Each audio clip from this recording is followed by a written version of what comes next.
Assalamu alaikum, dear students. We are resuming our discussion of ultrasound.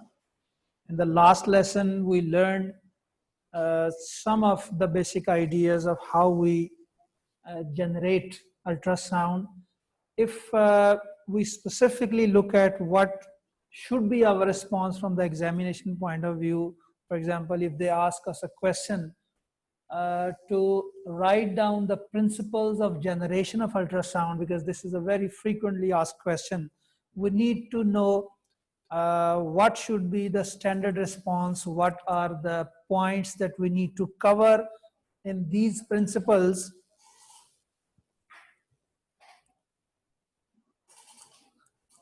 As I discussed in the introductory part of this topic, we must have a piezoelectric crystal for this purpose, because not every material can be used to generate ultrasound. So piezoelectric, the word piezoelectric has to be mentioned in your response. So the first point that we must mention is that a piezoelectric crystal,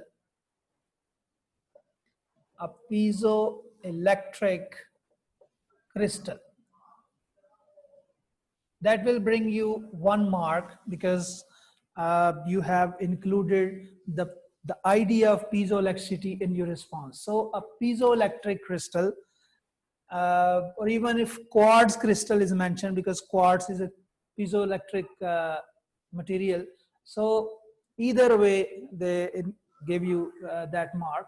It's better you include piezoelectric because that is more informed, that shows that you have that information. So a piezoelectric crystal sandwiched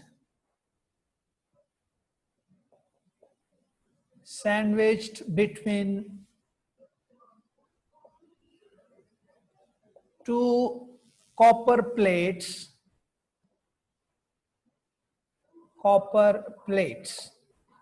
which act as electrodes, which act as 2 electrodes.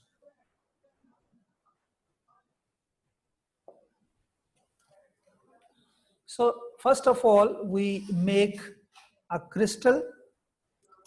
Of course, you don't have to make this figure in the exam, but for your understanding, I'm making this figure once again. I made this last time. This is the piezoelectric crystal, and these are 2 plates which are connected to some external circuit. You have sandwiched this crystal in between these 2 highly conducting plates. Copper is considered a very good conductor, so you have sandwiched this crystal in between. Then you must make mention of what property of this crystal makes it ideal for this purpose. That means you must make mention of the internal structure of it, or what goes on inside which makes it a suitable material. So you must make mention of the presence of, there are electric dipoles,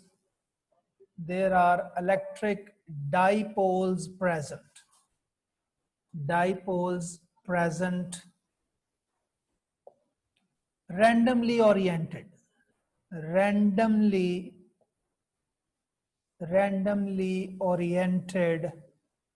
in the crystal.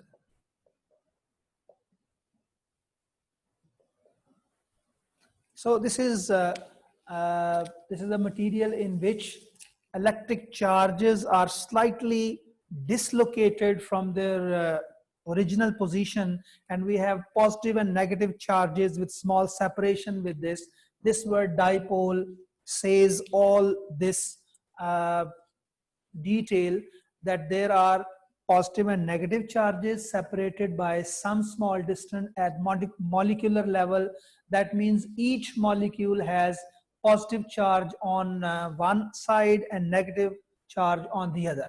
So there are innumerable number of molecules in the crystal, and each one has positive and negative charges on its end, but they are randomly oriented. So the net result is that we don't have positive and negative charges on the opposite sides of the crystal. But when we press this conductor, because this is experimentally studied in the beginning, that when we apply it to some stress, positive charges accumulate to one side and negative to the other. So that is piezoelectric effect. And when we apply voltage, electric voltage, due to this property of the crystal, the material gets slightly distort, because the opposite happens. When we apply force on it, the charges separate, and when we try to separate these charges with the voltage, a stress results on it. So by applying external voltage, external voltage, the crystal gets distorted. The crystal gets distorted.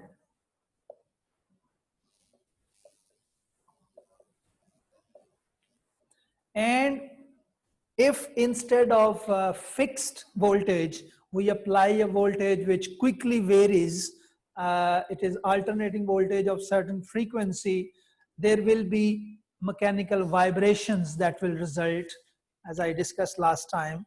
By applying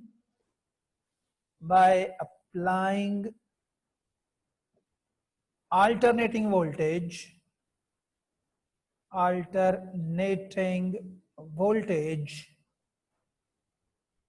we can set up vibrations.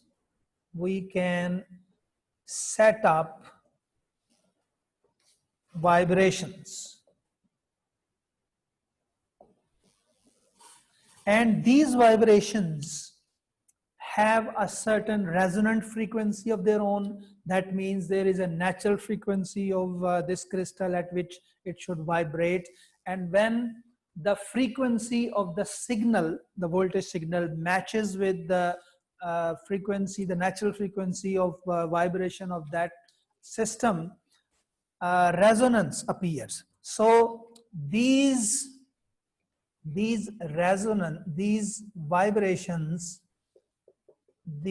vibrations occur at resonant frequency. That means we have a significantly large amplitude of vibration of that crystal, and therefore they are quite pronounced in their magnitude, and that is why their effect is felt over a long distance. They travel down the body. But these are the key ideas, the key points that you must cover in your response if they ask us to write the principles of generation of ultrasound. So they are merely about how we generate. Now, next comes what are the principles of transmitting and receiving the ultrasound for diagnostic purpose. So that comes next.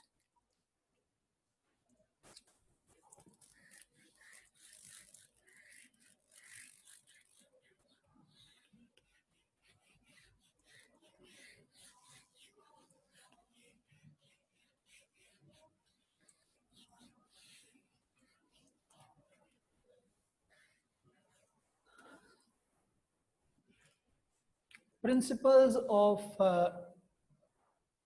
transmission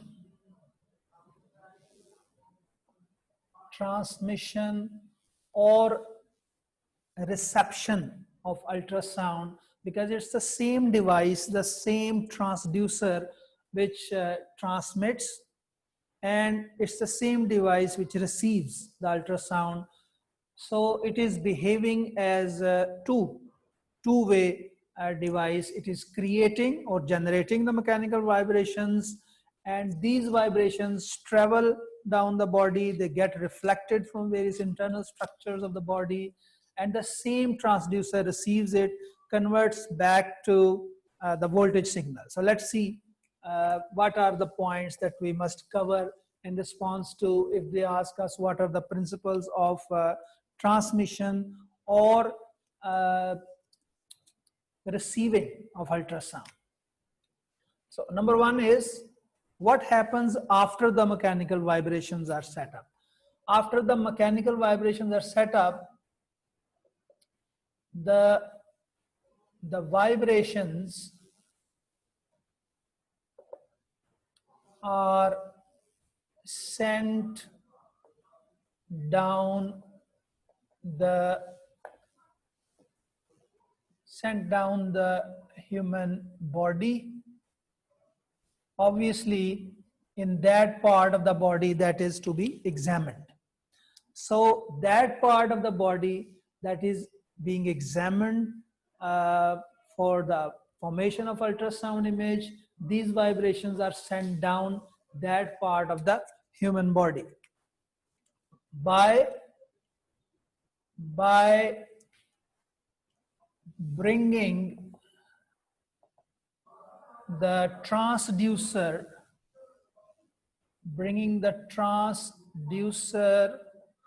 in contact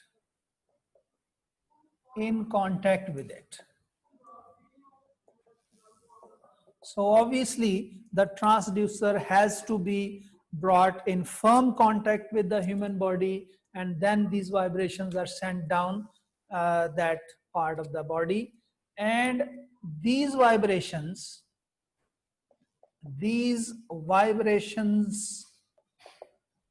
get reflected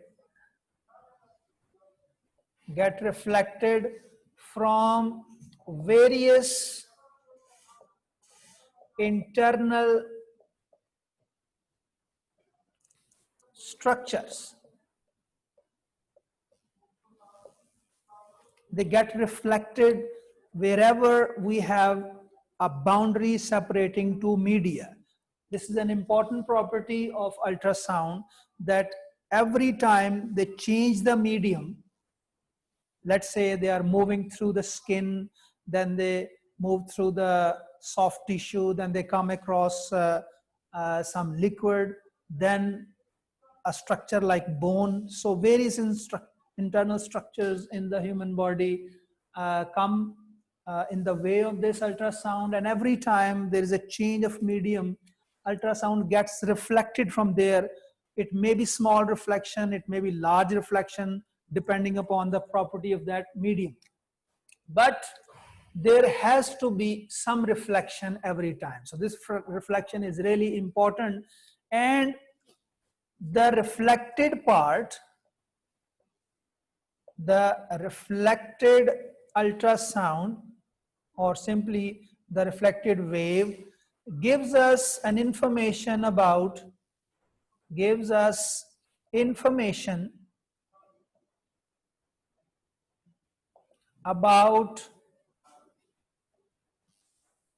the depth.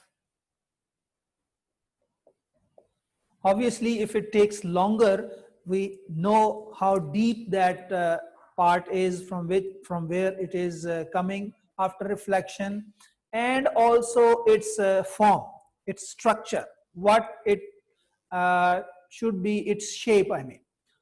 So it should also be about the depth and the shape of that internal part of the body. So this is an important information that is coming back after reflection. So this makes a huge amount of data, and all this information or this data is given to a computer, and this computer, this computer makes a three-dimensional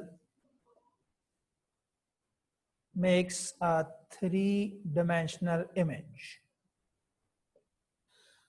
So these are the points that you must cover when you are responding to this.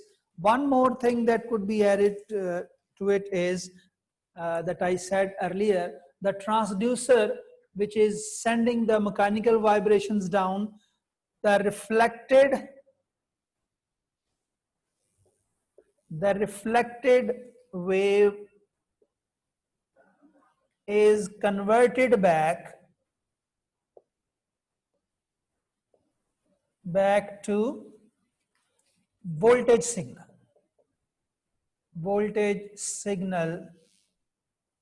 by the transducer, by the transducer. So this is a point that needs to be added to this detail. Maybe here when you write that this data is given to a computer and computer makes a three-dimensional image. So if it's a 6-mark question, you have sufficient detail provided as a response, and all this makes the principle of transmission. So I quickly repeat what are the important points here. After you have set up the mechanical vibrations in the transducer, we know how we have produced those vibrations. We have applied an alternating voltage to that transducer. These mechanical vibrations are sent down the human body when we put that transducer in contact with that part of the body. These vibrations move or travel down the human body. They get reflected from various internal structures, and when they come back, they are changed back to the voltage signal by the same transducer, and they give us the information about the depth of that part and its shape. So we know what is the internal structure of that part of the human body that we are examining, and how deep that particular structure is. All this data is given to a computer, and that computer makes use of this information to make a three-dimensional image. So these are the principles of transmission and receiving of ultrasound. Now,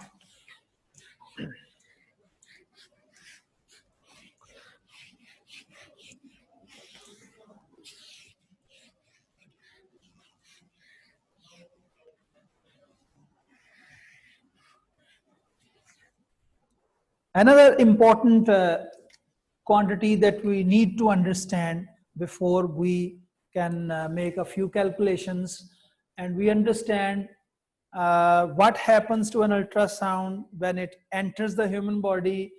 It passes from one medium to another. How much is the fraction of it that transmits through it? How much of the fraction that gets reflected?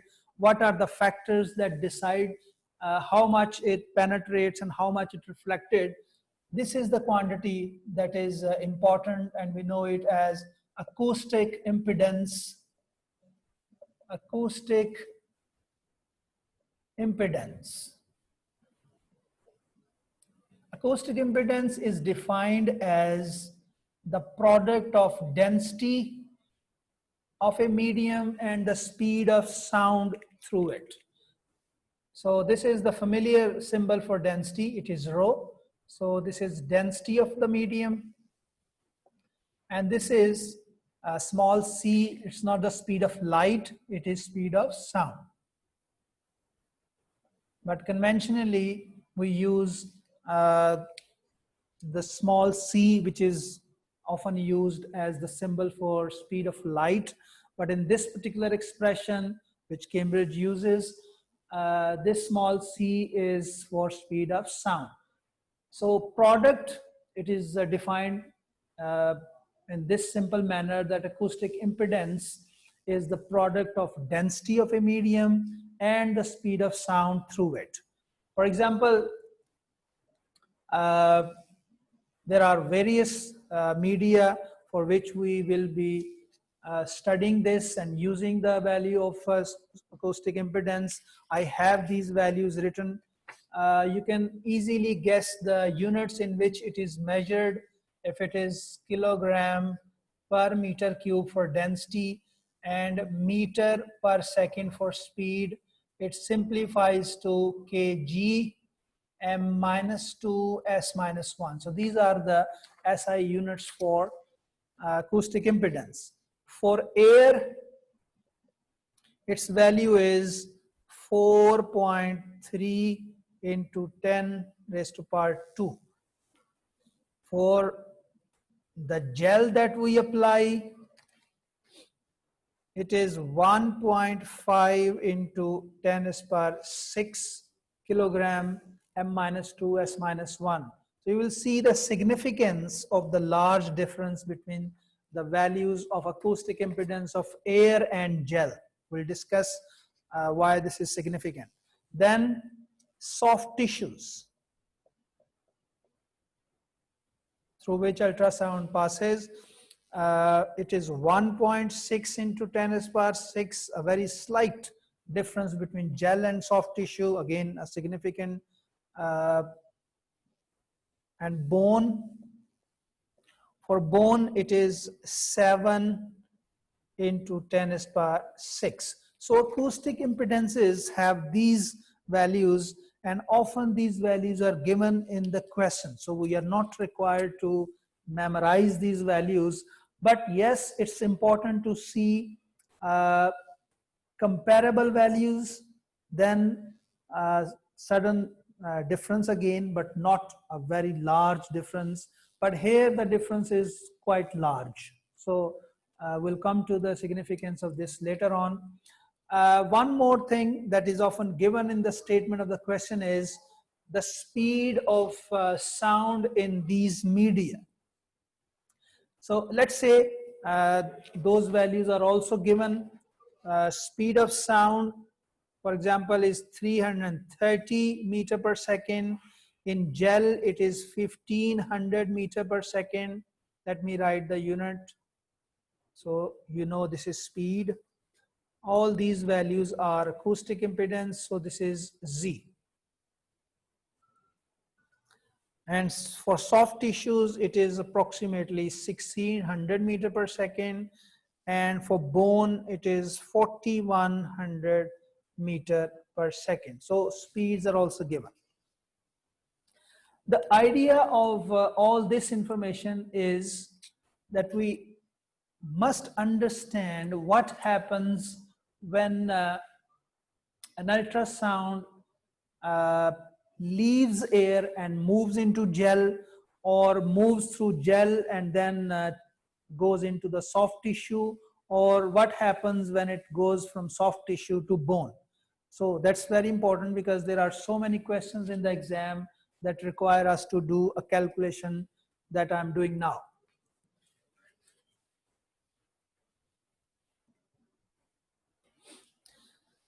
So naturally, if they have given you an information like this, the first thing they might ask you to calculate the density of any object. For example, if the value of Z, for example, is given and the speed is given, the density could be easily worked out from it. But more often, the quantity they ask us to calculate is the reflection coefficient. Reflection coefficient.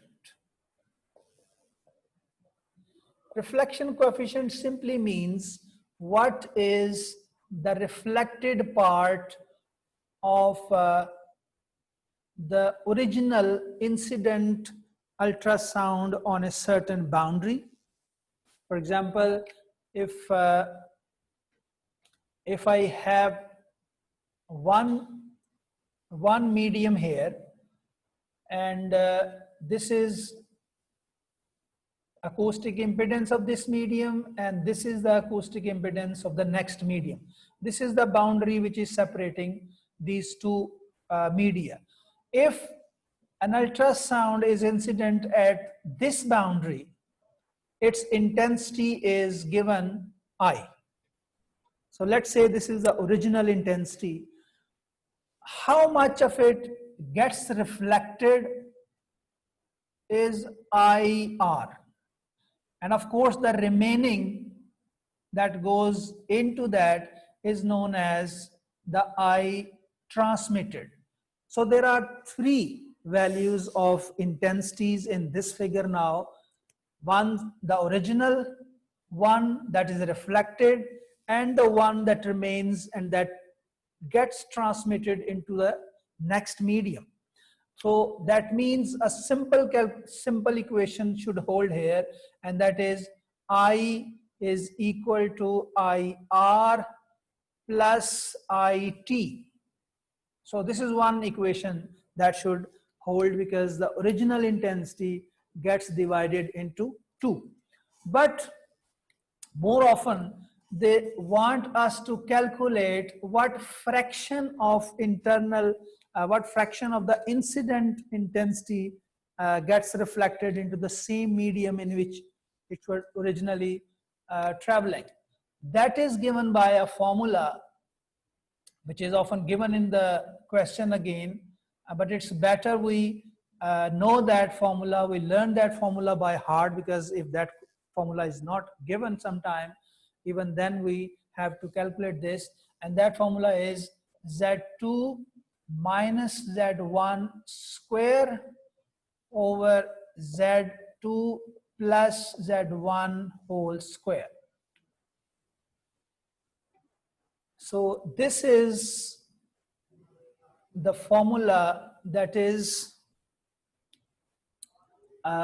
used for calculating the reflection coefficient, which is simply the fraction of the original intensity that gets reflected into the same medium. Sometimes it is denoted by alpha. So this alpha is IR over I, and which is calculated using this. Let's try it for a few values here.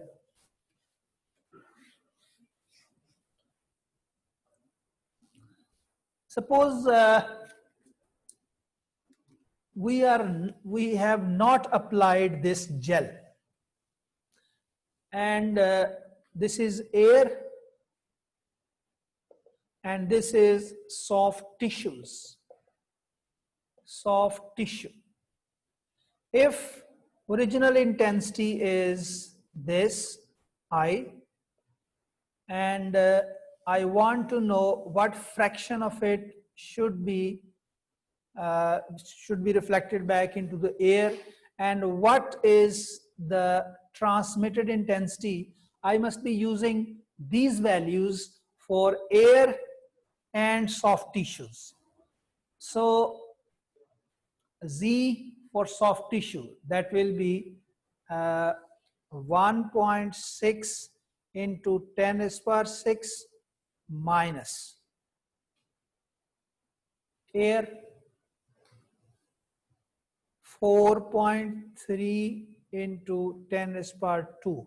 This whole squared divided by the same two values added.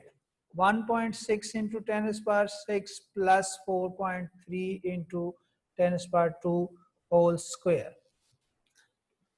If you simplify it, your answer will be close to 0.99. And that is the significance of this formula.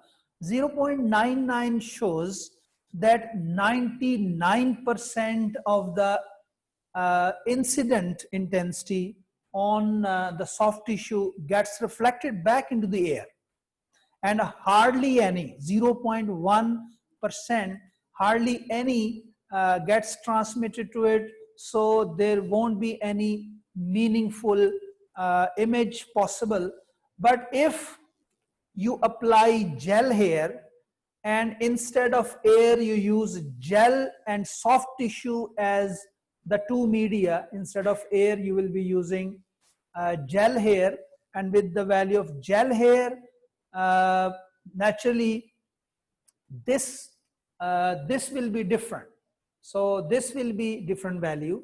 So when you apply the same formula for gel and soft tissue, your answer to this will be opposite to what we have here. instead of 0.99 it will be 0.01. So 99 will get transmitted into the body, so it will be meaningful image possible. So this is the significance of applying gel. We have a question of this nature in the past papers. I'll share with you in the next lecture. This is all for today. This is to give you an idea of what kind of questions we have in the exam. But at this stage, you go through the theory, try to familiarize with yourself with the definition, with the ideas. In the next lecture, I'll give you a few questions to attempt on your own. Thank you.